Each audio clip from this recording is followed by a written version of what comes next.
Hello and welcome all students. Today we shall continue with the chapter of civics, chapter number 5, the state government. Students, in the previous video we had seen about the formation of the states and also about Maharashtra, that Maharashtra is bicameral, that is having legislative assembly and legislative council. There are total 28 states and 7 union territories as per the textbook. 29 states and 7 union territories.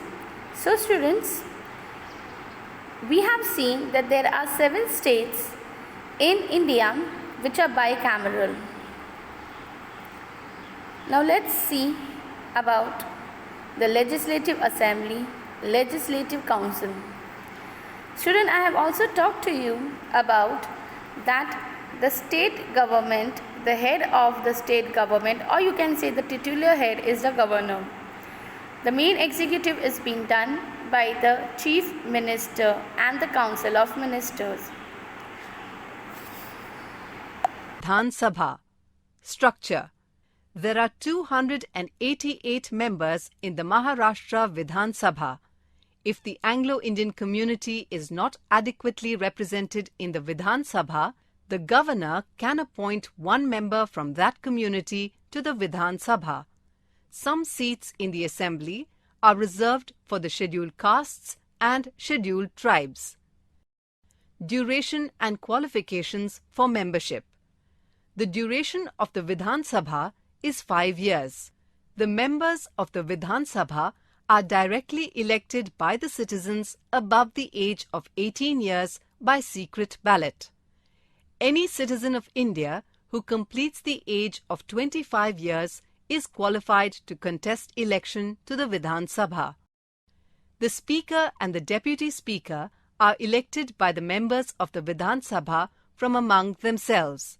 The business of the Vidhan Sabha is carried out under the supervision of the Speaker. In the absence of the Speaker, his work is carried out by the Deputy Speaker. The state legislature meets at least thrice a year. The winter session takes place at Nagpur, while the monsoon session and the budget session are held in Mumbai. The functions of the Vidhan Sabha. Functions of the Vidhan Sabha include making laws on the subjects enumerated in the state list and the concurrent list, keeping control on the financial affairs of the state government, approving the annual budget, supervising the activities of the state government, and so on. The members of the Vidhan Sabha can put questions to the Council of Ministers. The Vidhan Sabha can supervise and control the business of the government. The Council of Ministers remains in power only so long as it enjoys the confidence of the Vidhan Sabha. Legislative Council or Vidhan Parishad. Structure. The Vidhan Parishad in Maharashtra consists of 78 members. They include the representatives of teachers, graduates, and local self-governments in the state. Some of the members of the Vidhan Parishad are elected by the members of the Vidhan Sabha. The governor nominates members from among persons having special knowledge or practical experience in literature, science, art, and social service.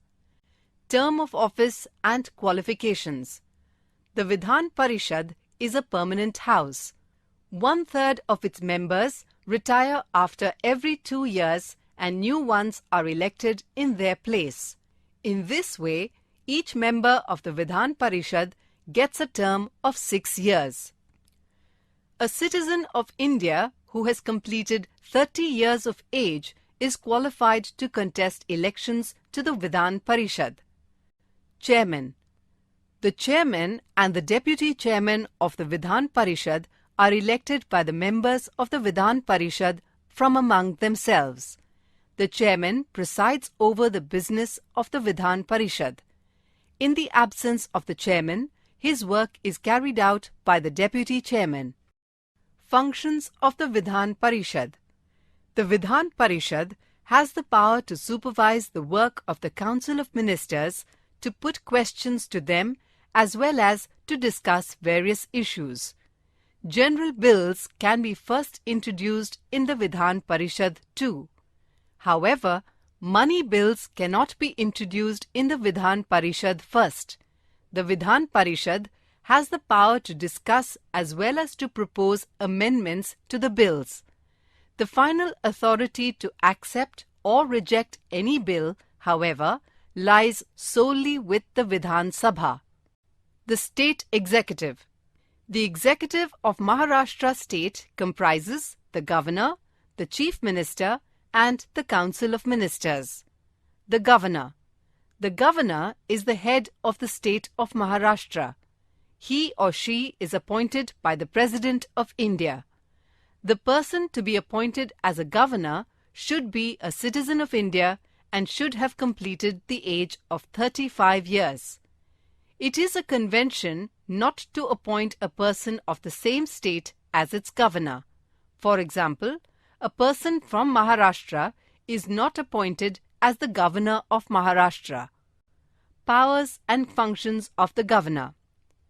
The Constitution has given many powers to the governor. He or she uses them on the advice of the Chief Minister and the Council of Ministers. The party that has a majority in the Vidhan Sabha elects its leader. The governor appoints him as the Chief Minister. On the advice of the Chief Minister, he or she appoints the other ministers. A bill passed by the state legislature becomes law only after it is signed by the governor. When the state legislature is not in session and when it is necessary to make a law urgently, the governor can issue an ordinance which carries the weight of law. The governor keeps the president informed about the conditions in the state from time to time. If the governor is convinced that the state is not being run as per the constitution or that there is political instability, he or she can recommend to the president to proclaim an emergency in the state. In such a situation, the president's rule is imposed in the state. The powers of the government then lie with the governor. The Chief Minister. The Chief Minister of the state is appointed by the governor. The Chief Minister can remain in office only so long as he enjoys the support of the majority in the Legislative Assembly. If a motion of no confidence is passed against the Chief Minister in the Assembly, he has to resign from his office. Power and functions of the Chief Minister. The Chief Minister runs the entire state administration. He or she is the leader of the Legislative Assembly. He or she directs the working of the Council of Ministers.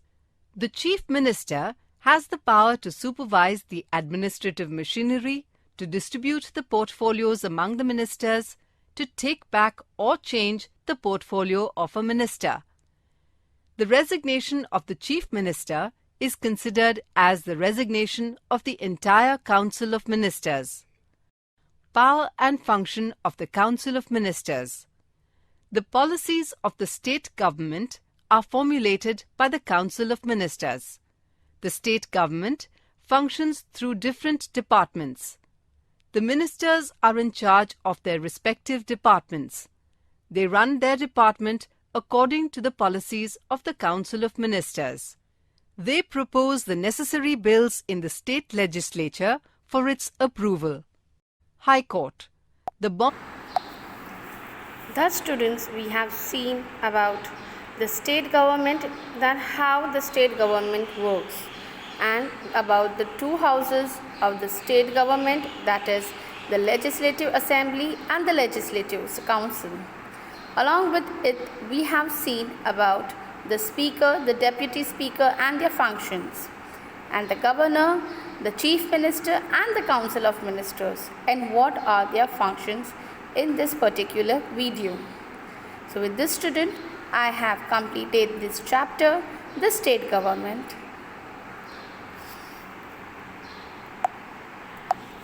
I hope you have understood well.